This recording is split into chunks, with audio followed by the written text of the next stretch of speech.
and thank you for requesting this video. In this video, we're going to be going over 3 home seller tips that are going to help increase the value of your home, reduce the amount of time it spends on the market, and help your home selling experience go a little bit more smoothly. So let's get into it. Tip number 1, how to increase the value of your home without spending a lot of money.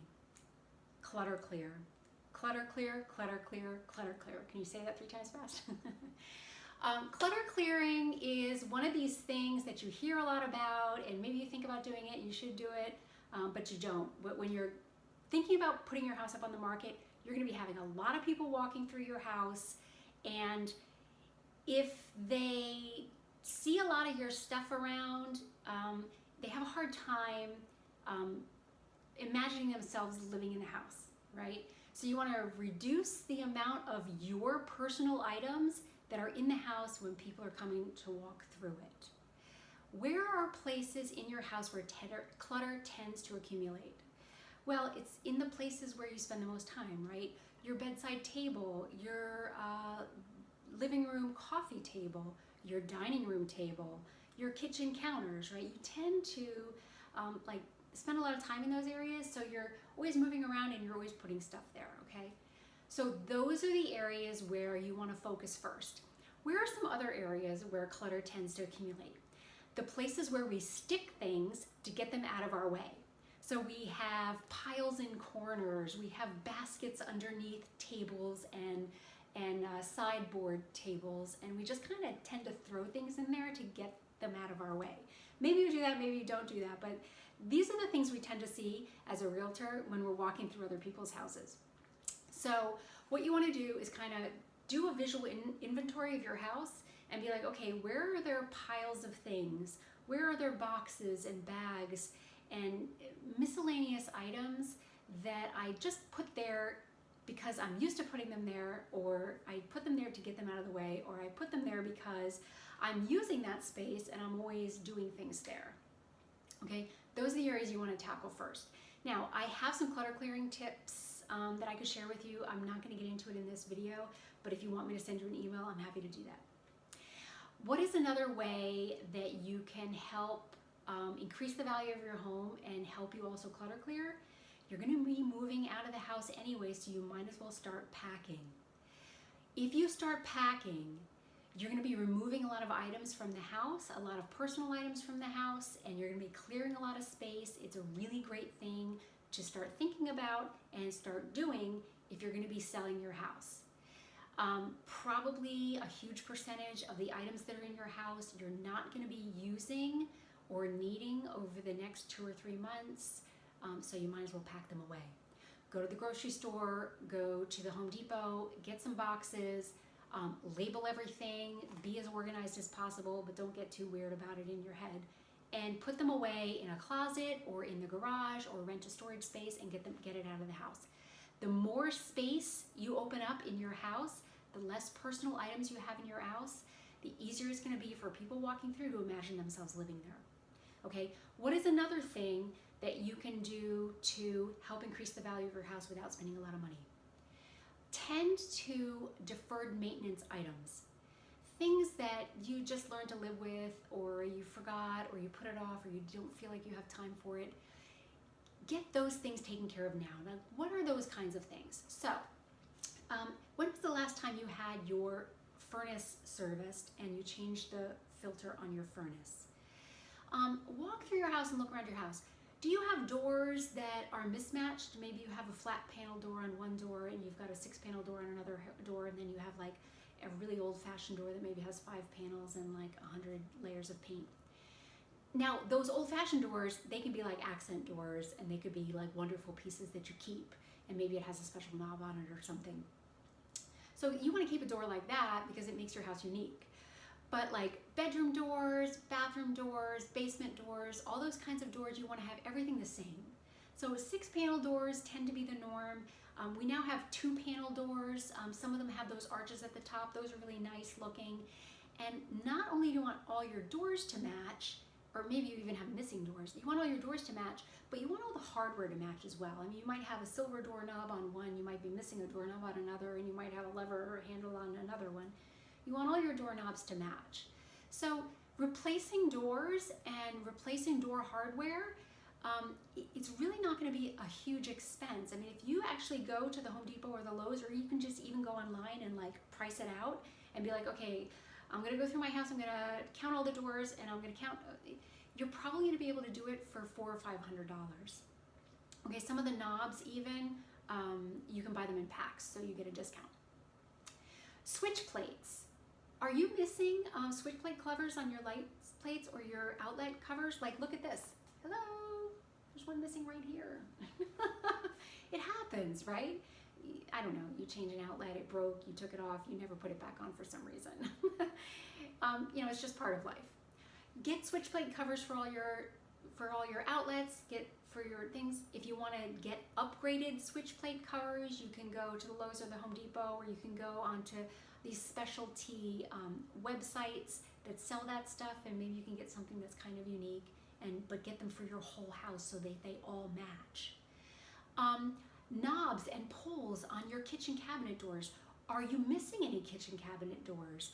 Are some of them crooked? Make sure all your cabinet doors are in line and they're all there, and go out to, you can go to the Target, you can go to the Home Depot, you can get packs, you can buy them in bulk, so that all your knobs and pulls are matching and they all look good. What's another thing you can do? Cleaning your windows. Cleaning your window screens makes a huge difference. If you're looking in or looking out of a house and the windows are like crystal clear and the light is shining through and there's nothing obstructing your view. Blinds. You have blinds that are, blinds are really cheap. It's almost easier to go buy new blinds than it is to clean old blinds or replace individual blind, I don't know what they're called, the little slats there. Just go out and buy all new blinds, hang them up, make sure they're level and even. It makes a huge difference in the way that your house is perceived by the people who are walking through it. What are some other things I can think of? Do a whole house paint job. Paint the ceiling, paint all the trim, paint the rooms, choose a nice neutral color. Right now, gray has been very popular for a while, but now we're kind of adding a little bit of brown to it, so it's a little bit of a light taupe. I'm seeing that come up more often. Very popular and very nice looking. It's very sophisticated looking. Walk through your house, do a visual inventory. Is anything weird? Are your curtains hanging crooked? Are your curtains mismatched? Just set all that stuff right. It's going to make a huge difference in the way that your house is perceived. That's the end of tip number 1. Now we're moving on to tip number 2. Okay, tip number 2, what you never want to do in any market. The answer to that is easy. You never want to overprice your house. Never want to overprice your house. What does overpricing your house do? So if your house, most buyers who are out there are looking at pretty much all the houses that are in a particular neighborhood in a particular price range. And if yours is at the top of the price range and other people are lower, or yours is at the top of the price range with other houses that are at the top of the price range, but your house is overpriced for its condition or age or the amount of maybe deferred maintenance items that need to be taken care of, or any updating that you haven't done if it's an older style on the inside, buyers are going to be comparing apples for apples, other houses that are priced at your price range and other houses that are priced lower, and having your house priced higher than what your local realtors are telling you it should be priced at is going to help the other houses sell faster. Okay. Also, the other danger of overpricing your house and also not making quick adjustments based upon the feedback you're getting from the market could make it appear as though you as a seller are being stubborn or difficult, and people might not want to work with you. All right, let's go on to tip number 3, because this is going to help increase the value of your house and help it sell faster. If you don't want to lower the price of your house and you want to get a higher price for it, what is one of the ways that you can increase the value of your house? And this is tip number 3, what you always want to do in any market, and this is stage. You always want to stage your house. What does staging do? So staging, I'm going to give you a couple examples. I'm going to be flashing photos of examples of staging as I'm talking right now. what it does is it creates a really coordinated look. So as people are walking through your house, they're looking here, they're looking there, they're seeing this, they're seeing that, and mentally, the way the eyes connect with the brain and the heart and the emotions, people might not be able to verbalize it or cognize it, but they're having certain feelings as they're walking through the house. And if the house is discordant, there's something's not right, like this doesn't match with that, or there's piles here, there's piles there, there's personal stuff. It takes them onto a mental journey. They can't stay present. It's hard for them to like really see the house for what it is.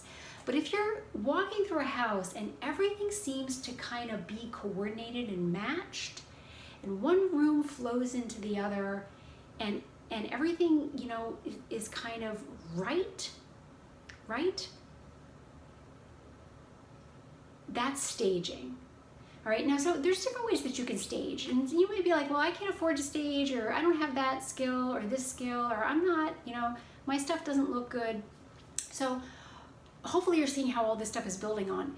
You know, anything that's quirky, like I have quirky furniture, I totally love it, but if I was gonna list my house for sale, I would get rid of a lot of those quirky pieces because they're kind of mismatched. Like I love them, there's something about it, and I just, you know, it's comfy or cozy or whatever, but it maybe doesn't look so good. Those are the things that you want to move out. So there's different ways that you can stage your house.